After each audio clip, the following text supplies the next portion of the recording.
ছাত্রছাত্রীরা আজ আমি তোমাদের কাছে ক্লাস 5 এর প্রশ্নবিচিত্রা 2025 সেকেন্ড ইউনিট টেস্ট বিষয় পরিবেশের মডেল 3 কোশ্চেনগুলো আলোচনা করব। একের দাগের একে আছে রাঢ় অঞ্চলে অবস্থিত এমন একটি জেলার নাম লেখো। বাঁকুড়ার পূর্ব ও দক্ষিণ। একের দাগে 2 আছে নিত্যবাহ নদী বলতে কি বোঝো, যেটা আমি দেখিয়ে দেবো। যাদের কাছে মানে বই আছে পেজ নাম্বার 71 মানে বই এই যে নিত্যবাহ নদী কাকে বলে এখানে আছে, অবশ্যই তোমরা কিন্তু এটা মুখস্থ করে নেবে। একের দাগে 3 আছে রেল ইঞ্জিন তৈরি কারখানা আছে ড্যাশ শহরে, উত্তর হবে চিত্তরঞ্জনে। 4 আছে ছৌ নাচ ড্যাশ জেলায় বিখ্যাত, উত্তর হবে পুরুলিয়া। একের দাগে 5 আছে একশৃঙ্গ গন্ডার দেখতে পাওয়া যায়, ক জলদাপাড়ায়, খ গরুমারায়, সি পুরুলিয়াতে, উত্তর হবে ক জলদাপাড়ায়। একের দাগে 6 কোশ্চেন কুলিক পাখিরালয় অবস্থিত, ক কুলিক, খ গঙ্গা, গ যমুনা নদীর তীরে, উত্তর হবে ক কুলিক। একের দাগে 7 আছে কোন জেলার আম বিখ্যাত, উত্তর হবে মালদা। একের দাগে 8 আছে টেরাকোটা শিল্পের জন্য বিখ্যাত ড্যাশ জেলা, উত্তর হবে বাঁকুড়া। একের দাগে 9 আছে কলকাতায় অবস্থিত 2টি বিখ্যাত দর্শনীয় স্থানের নাম লেখো, উত্তর হবে ভিক্টোরিয়া মেমোরিয়াল আর ইডেন গার্ডেন। দেখো তার পরের পেজে আছে একের দাগে 10 শান্তিনিকেতন কোন জেলায় অবস্থিত, উত্তর হবে বীরভূম। একের দাগে 11 আছে গান্ধী বুড়ি কাকে বলা হয়, উত্তর হবে মাতঙ্গিনী হাজরাকে। তারপরে দেখো 2 দাগের আছে ক স্তম্ভের সঙ্গে খ স্তম্ভ মেলা। ক স্তম্ভে আছে একজন বিশিষ্ট বিজ্ঞানী হলেন, উত্তর হবে খ স্তম্ভের আচার্য প্রফুল্লচন্দ্র রায়। 2 দাগে 2 আছে মাতঙ্গিনী হাজরা, যার সঙ্গে মিলবে একজন মহিলা স্বাধীনতা সংগ্রামী মাস্টার দাস সূর্য সেন, এর সঙ্গে মিলবে একজন স্বাধীনতা সংগ্রামী ছিলেন। 2 দাগে 4 আরামবাগ আছে, তার সঙ্গে মিলবে খ স্তম্ভে আলু চাষের জন্য বিখ্যাত। 5 দাগে জওয়াহরলাল নেহরুর জন্মদিন, তার সঙ্গে মিলবে শিশু দিবস পালন করা হয়। 3 দাগে দেখো আছে একে আছে হারভেস্টার যন্ত্র দিয়ে কি করা হয়,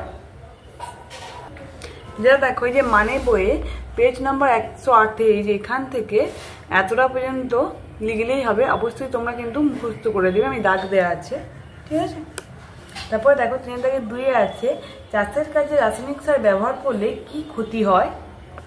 এই দেখো মানে বই পেজ নাম্বার 113 আছে বেশি রাসায়নিক সার ব্যবহার করলে কি হবে, বেশি রাসায়নিক সার ব্যবহার করলে জমির উর্বরতা কমে যাবে এবং জমিতে ক্ষতি হবে, ঠিক আছে। তারপরে দেখো 3 দাগে 3 আছে ভেড়িতে চাষ হয় এমন 2টি মাছের নাম লেখো, সেটা উত্তর হবে পাবদা, রুই। আর সমুদ্রে পাওয়া যায় এমন 2টি মাছের নাম লেখো, সেটা হবে ইলিশ, সার্ডিন, ঠিক আছে। 3 দাগে 4 দেখো কলকাতার 4টি দর্শনীয় স্থানের নাম লেখো, যেটা আমি তোমাদেরকে দেখিয়ে দেবো।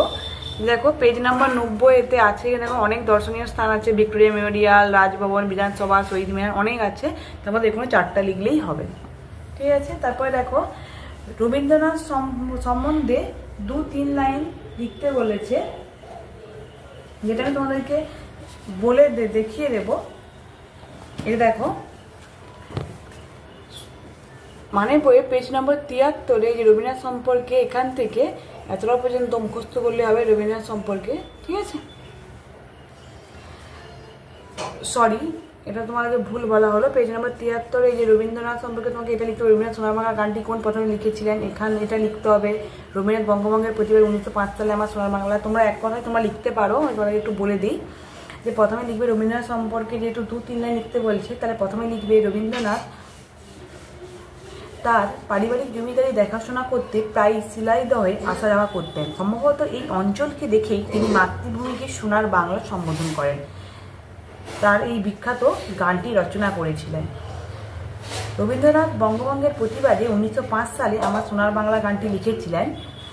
বাংলাদেশের যে জাতীয় সঙ্গীত আমার সোনার বাংলা আমি তোমায় ভালোবাসি, সেই গানটি তিনি বাংলাদেশের জাতীয় সঙ্গীত রবীন্দ্রনাথ ঠাকুর লিখেছিলেন। রবীন্দ্রনাথ ঠাকুরের বাড়ি ছিল কলকাতার জোড়াসাঁকোতে। জোড়াসাঁকো উত্তর কলকাতার গঙ্গার খুব কাছে অবস্থিত ছিল। শিলাইদহে রবীন্দ্রনাথের পারিবারিক জমিদারি ছিল। রবীন্দ্রনাথ সেই জমিদারি দেখাশোনা করার জন্য কলকাতা থেকে শিলাইদহে যাতায়াত করতেন, এটা লিখলেই হবে, ঠিক আছে। তোমাদের যদি আমার এই চ্যানেলটা ভালো লেগে থাকে অবশ্যই লাইক, কমেন্ট আর বেশি বেশি করে শেয়ার করে দেবে। আমার চ্যানেলে ভিডিও আগে পাওয়ার জন্য অবশ্যই একটা সাবস্ক্রাইব করে রাখবে। ধন্যবাদ। আমি পরের দিন মডেল 4 এর কোশ্চেনগুলো আলোচনা করে দেখাবো।